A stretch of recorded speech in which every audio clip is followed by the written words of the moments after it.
अस्सलाम वालेकुम स्टूडेंट्स। आज हम करेंगे चैप्टर 12। चैप्टर 12 है introduction to set notation and probability. तो ये प्रोबेबिलिटी और ये सेट नोटेशन जो है ये हमारी डेली लाइफ में हम इसे कहाँ इस्तेमाल करते हैं। तो जो प्रोबेबिलिटी है बेसिकली ये किसी भी इवेंट के रूनुमा होने का के चांसेस को आप प्रोबेबिलिटी कहते हैं। जैसे मिसाल के तौर पे इंडिया और पाकिस्तान का मैच है, तो आप ये देखेंगे कि इंडिया या पाकिस्तान के जीतने के क्या चांसेस हैं, क्या प्रोबेबिलिटी है कि पाकिस्तान जीतेगा या इंडिया जीतेगा या कौन सी टीम हारेगी, इसके कितने चांसेस हैं। इसी तरह आपने कोई ज़रूरी काम करना है, आप ये देखना चाहते हैं कि उस टाइम ड्यूरेशन में बारिश आने के क्या चांसेस हैं, इसकी क्या प्रोबेबिलिटी है। तो ये जो है ये आपकी रोज़मर्रा की ज़िंदगी में ये बहुत ही इम्पोर्टेंट जो है वो रोल प्ले करती है। आपको डिसाइड करने में हेल्प करती है कि आपको ये काम करना चाहिए या नहीं करना चाहिए। इसी तरह जो सेट है, नोटेशंस और सेट जो है, तो हम जो है आम तौर पे बहुत से ऐसे अल्फाज इस्तेमाल करते हैं जैसे pile of books, bunch of keys, या हम इस्तेमाल करेंगे या अ टीम ऑफ प्लेयर्स। तो ये जो हमने लफ्ज़ इस्तेमाल किए पाइल, बंच, टीम, ये बेसिकली डिस्क्राइब करते हैं कलेक्शन ऑफ ऑब्जेक्ट्स को, डिफरेंट ऑब्जेक्ट्स हैं उनकी कलेक्शन को। जैसे पाइल ऑफ बुक्स, तो जो बुक जो है ये ऑब्जेक्ट है, की जो है ये एक डिफरेंट ऑब्जेक्ट है। इसी तरह प्ले जो है, तो ये इसकी जो कलेक्शन है इसको डिस्क्राइब करती है।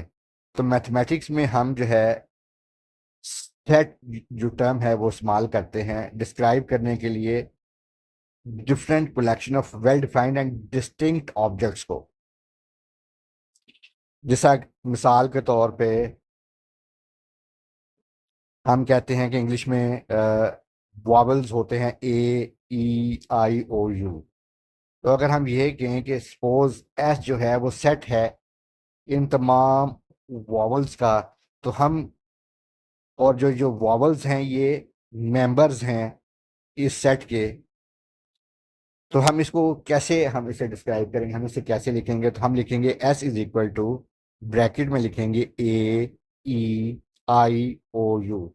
तो इसका मतलब ये होगा कि एस जो है वो एक सेट है, और ये जो ए, ई, आई, ओ, यू हैं ये इसके एलिमेंट्स हैं, इसके मेंबर्स हैं। अब जैसे हमने लिखा कि एस जो है वो इक्वल है ए, ई, आई, ओ, यू के, तो इसमें जो लेटर ए है वो एलिमेंट है एस का। तो हम इसे ऐसे भी लिख सकते हैं, ए बिलोंग्स टू एस। ये जो ई का सिंबल है जो ये, इसे बिलोंग्स टू भी कहते हैं, या element of, A is an element of S. इसी तरह इसमें जो है ई है, तो हम ये लिख सकते हैं ई बिलोंग्स टू एस, और E is an element of S.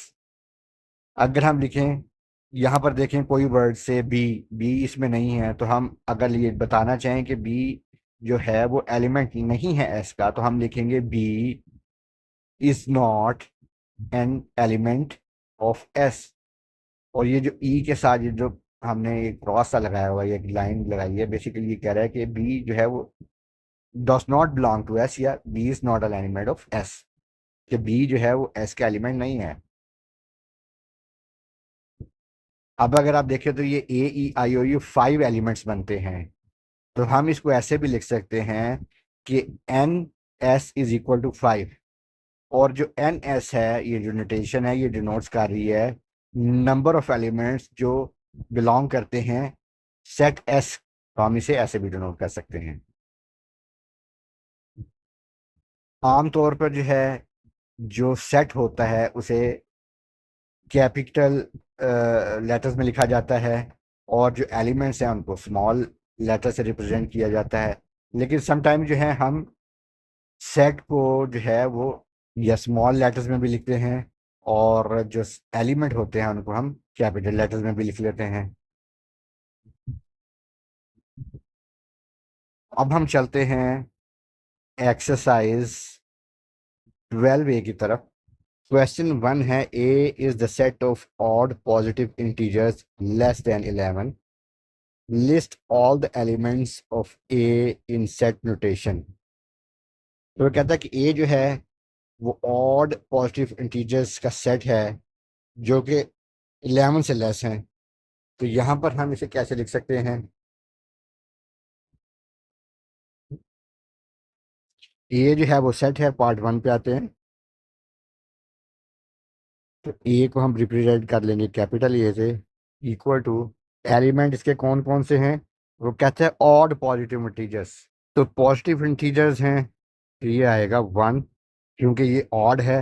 3 जो है ये भी ऑड है, उसके बाद 4 नहीं आएगा, 5 आएगा, 6 नहीं आएगा, 7 8 नहीं आएगा, 9। और चूंकि ये लेस देन 11 है तो ये होंगे इसके list of all elements of set ए। अब आते हैं पार्ट 2 की तरफ। State whether each of the following statement is true और फॉल्स। 1 बिलोंग्स टू ए, तो बिल्कुल ठीक है, 1 जो है वो सेट ए को बिलोंग करता है। 1 इज द एलिमेंट ऑफ ए, तो हम लिखेंगे ट्रू, पार्ट ए है ट्रू। पार्ट बी है 4 is not an element of A, ये भी ट्रू है, 4 जो है वो ए का मेंबर नहीं है। सी है 0 बिलोंग्स टू ए, तो ये फॉल्स है, बिल्कुल 0 is not an element of A. और डी पार्ट है 11 is not an element of A, ये भी ट्रू है। पार्ट 3 है state the value of n A, तो हमने नंबर ऑफ एलिमेंट्स लिखने हैं ए में, कितने हैं? तो ये 1 2 3 4 5 हैं। तो हम इधर लिखेंगे पार्ट 3 में नंबर ऑफ एलिमेंट्स जो हैं सेट ए के 5।